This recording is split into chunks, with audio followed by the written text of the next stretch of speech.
Hola, ¿qué tal? Estamos en un programa de Cambio en Línea, en esta ocasión, bueno, con la presencia del exgobernador Leonel Godoy Rangel. ¿Qué tal?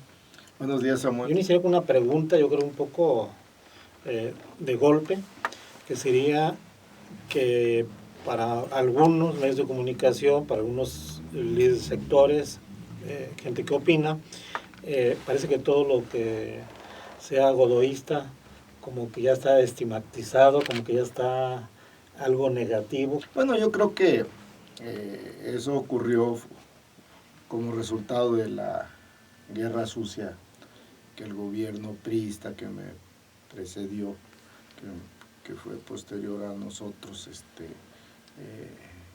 intentó desprestigiar, no a mí, sino lo que buscaban era que el PRD no volviera a ganar elecciones en Michoacán. Pero eso de que todos los que trabajaron conmigo, tacharlos de godoyistas, o sea, de pertenecer a mi grupo político, pues me parece que fue un exceso, que además también pues no pudo sostenerse, porque luego muchos de estos adversarios nuestros, cuando Silvano fue candidato la segunda vez, le pedían que no admitiera godoyistas en su gobierno.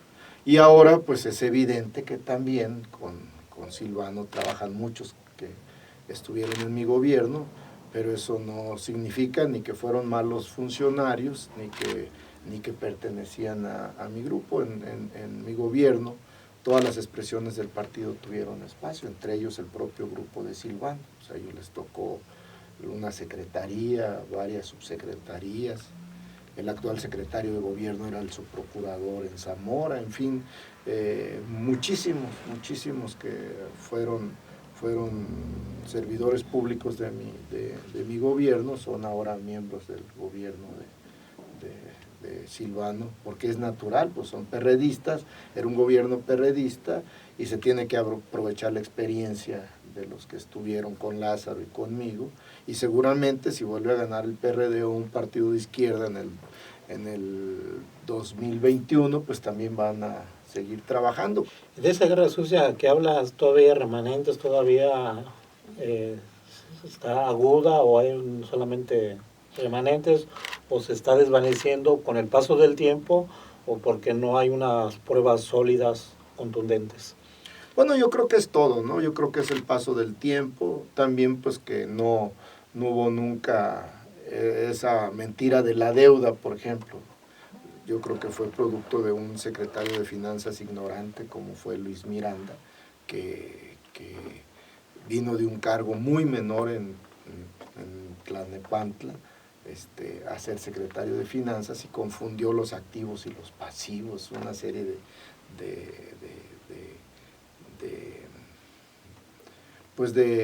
declaraciones que solo demostraron su ignorancia, porque luego el secretario de Finanzas que siguió, Carlos Río, la secretaria de Finanzas que siguió a Carlos, Marcela Figueroa, pues nunca sostuvieron esas cifras de Luis Miranda. Entonces eso se cayó por su propio peso, y pues también pues obviamente mis propios antecedentes. El cargo de gobernador ha sido el más honroso que he tenido, pero no ha sido el único. Yo cuando fui secretario de Seguridad Pública en el Distrito Federal manejaba un presupuesto casi del tamaño del gobierno, del que tenía el gobierno del Estado en el 2001, cuando yo fui secretario de Seguridad Pública. Y jamás fui señalado, yo nunca he dejado de vivir en Morelia.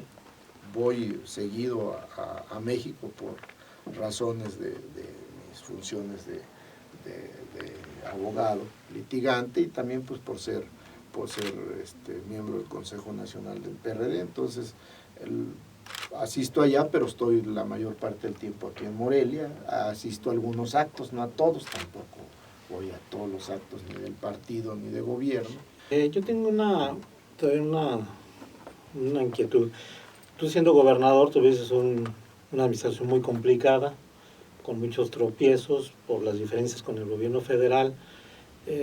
¿Cómo tuvo allá a distancia calificados cómo fue tu gobierno y cuáles fueron esos elementos que dio a que se perdiera el PRD, el gobierno, que te lo achacan a ti, muchos por tu administración, por esa algún tipo de tropiezos que te hablo, que no pudiste manejar esa diferencia con la federación?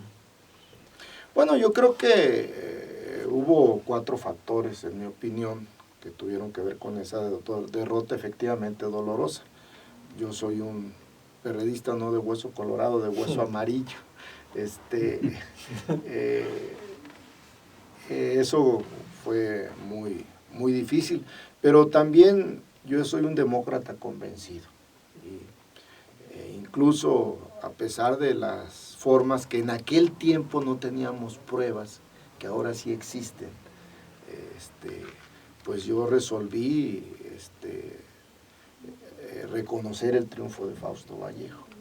¿Cuáles fueron esos factores? Bueno, pues yo creo que sí, efectivamente, el desgaste de mi administración, que ya con la mía y la de Lázaro ya teníamos 10 años gobernando el PRD en Michoacán, y pues tuvimos varios problemas. El más grave fue el económico del 2009, no solo del país, sino que fue del mundo.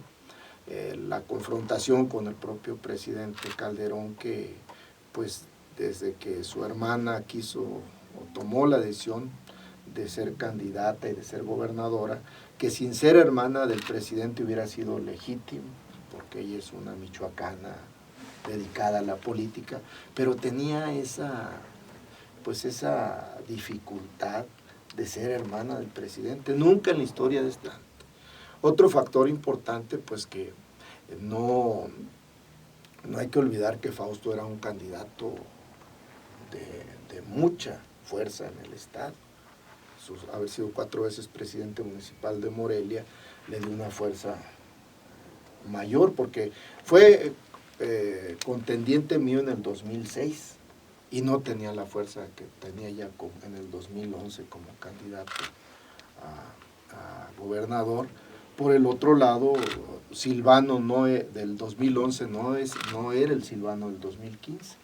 Por primera vez tuvo más votos los candidatos a diputados y a presidentes municipales que el candidato a gobernador, cosa que no ocurrió ni con Cristóbal, ni con Lázaro, ni conmigo.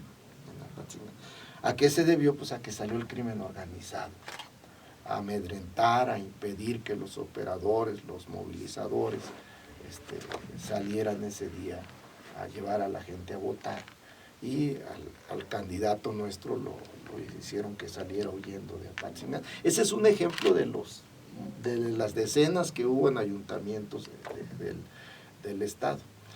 Yo creo que ahí la valoración del crimen organizado en esa región fue de que los votos, si hubieran sido para Silvano, le hubiera ganado Luisa María. Yo no creo que era tanto porque no quisieran al PRD, más bien no querían al PAN, y los que pagamos los platos rotos fuimos los perredistas, porque en toda la región de la Tierra Caliente pues es donde tiene más fuerza la izquierda, más fuerza el PRD. Entonces la intervención del crimen organizado fue algo avasallador, amedrentante, muy intimidante, y pues se dio una circunstancia que no había ocurrido. Antes el crimen organizado buscaba que ganara en un municipio y además municipios pequeños. Eso ha ocurrido desde hace muchos años, pero ya salir públicamente de manera clara a defender una candidatura. Yo con esto no estoy acusando a Fausto, no me consta, no sé, pero que el PRI decidió, digo que el crimen organizado, concretamente los caballeros templarios, decidieron apoyar a... Y bueno, en esa cuestión del crimen organizado, ¿consideras primero natural el surgimiento de las autodefensas y luego la necesaria intervención de la Federación en Michoacán, casi la invasión? Bueno, yo creo que esto que estamos platicando de que es de manera ya descarada, pública, abierta, el crimen organizado se abrió de capa en Michoacán, hizo que se evidenciara lo que ya había ocurrido en nuestros gobiernos, de que el Estado no tenía la fuerza, me refiero a la fuerza armada, para enfrentar al crimen organizado. Yo fui secretario de Seguridad Pública del Distrito Federal. Allá tenía yo 87,000 policías. Aquí tenías en total 8,000 policías. Digo, no es lo mismo para enfrentar a una fuerza tan poderosa como el crimen organizado, tener esa fuerza tan disminuida ante un poder creciente. Entonces yo creo que la intervención del gobierno federal llegó de manera natural, pero se dio en un contexto que no hubiera sido exitoso si no hubiera sido por el surgimiento de los autodefensas, que tienen un antecedente. ¿Cuál es el antecedente? Cherán. Cherán surge en el 2011 como también, no como autodefensa, sino como policía comunitaria. Esta situación llega Peña Nieto, de presidente de la República, que había sido gobernador en esa época de Felipe, que discutíamos mucho en las reuniones de gobernadores de que lo que se requería era coordinación, y Peña Nieto empezó a hablar junto con Osorio Chong, que también fue gobernador de Hidalgo, uno del Estado de México, otro de Hidalgo, y yo era gobernador en ese tiempo, que discutíamos el tema de la intervención de las fuerzas federales, pero de manera coordinada. Entonces empieza a hablar Peña Nieto de coordinación y parecía que iba a estar bien eso. Yo no sé si fue la personalidad de Alfredo Castillo, él, o fue la encomienda como se la dieron, pero a mí me parece que efectivamente, primero la figura de comisionado, siempre lo dije desde el primer día, ahí están mis declaraciones del 2013, que era anticonstitucional la figura de comisionado, pero luego sus actos fueron peores, o sea, atropelló la soberanía del Estado, sometió al Poder Ejecutivo, al Legislativo, la famosa ley de extinción que presentó al Congreso del Estado, hasta con faltas de ortografía, y que no quiso que se le cambiara nada. Tan mal estuvo esa ley que luego fue echada abajo por una resolución de la Corte, pero él la quiso imponer al Poder Legislativo. Esa era una manera quizá de ser, yo no sé si esa interpretación también tenía el presidente y el secretario de Gobernación, que habían sido gobernadores y que habían sufrido, junto con todos los gobernadores de esa época, que no éramos panistas. Bueno, hay un tema, ya pasando a otro punto, hay un tema importante para el Estado de Michoacán, principalmente la deuda pública. Bueno, yo creo que efectivamente fue del grupo de legisladores cercanos a Jara diluir el golpe, que no fuera solo para desviar la atención. O sea, eso políticamente yo creo que fue la razón, pero también me parece que en aras de la transparencia en Michoacán sí se debe hacer ese análisis de Tinoco, de Lázaro, mío, de Fausto y de Jara, en mi opinión personal. Y yo creo que nosotros tenemos la obligación de aportar la información suficiente, pues, para que se sepa qué ha pasado. Se ha hecho mucho, yo creo que es más de lo que le llaman aquí los analistas el círculo rojo, porque si tú ves las deudas de los estados, Michoacán no está ni por mucho entre los 10. Hay otros. Hay otros. Eso tiene un origen que nada tiene que ver con gobernar. Tiene un origen con una línea marcada desde la federación. Tú y yo trabajamos en el gobierno de Cuauhtémoc Cárdenas en los 80. En 1982 entró en vigor la Ley de Coordinación Fiscal, que veía al país plano, porque además pues el presidente era del PRI, los gobernadores eran del PRI, todo era del PRI. Entonces una instrucción del presidente bajaba verticalmente. Y éramos gobierno del PRI. Yo no era del PRI, pero éramos gobierno del PRI. Entonces bajaba verticalmente. El país cambió y hubo oposición a partir del 89 con Rufo en Baja California Norte a esta manera, que fue el primer gobernador, panista. No del PRI, que fue panista, que por cierto ese año también ganamos nosotros aquí a nosotros no nos reconocieron y al PAN sí. Sí. Bueno, el asunto es de que el país cambió y se concentraron las atribuciones de la recaudación fiscal en la federación.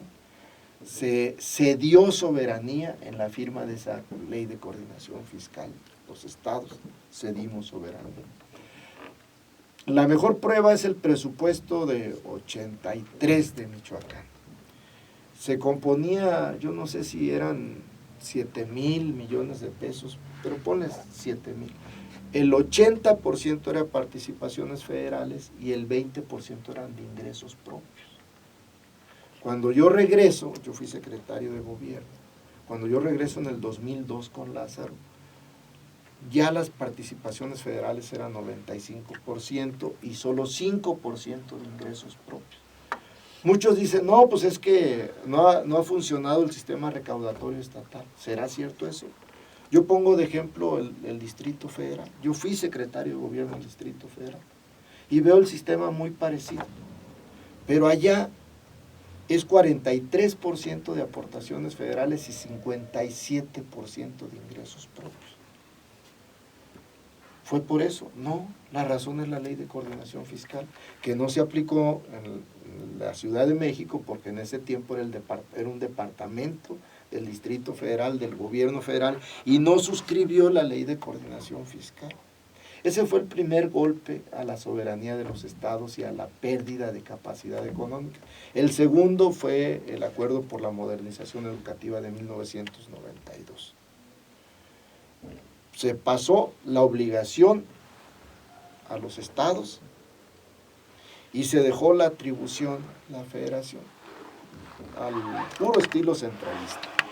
Ustedes paguen los platos rotos y nosotros decidimos si se crean escuelas, si se nombran directores, etcétera, etcétera. ¿Qué fue lo que pasó? Que se vino una carga excesiva a los estados.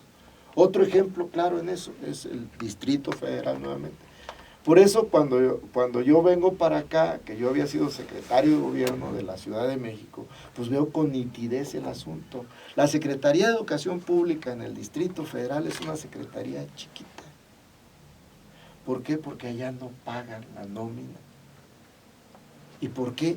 Porque en el 92 todavía era departamento del Distrito Federal, la Ciudad de México, y tampoco formó parte del Acuerdo por la Modernización Educativa que obligó a las entidades federativas, que por cierto Ausencio dignamente se resistió en el 92.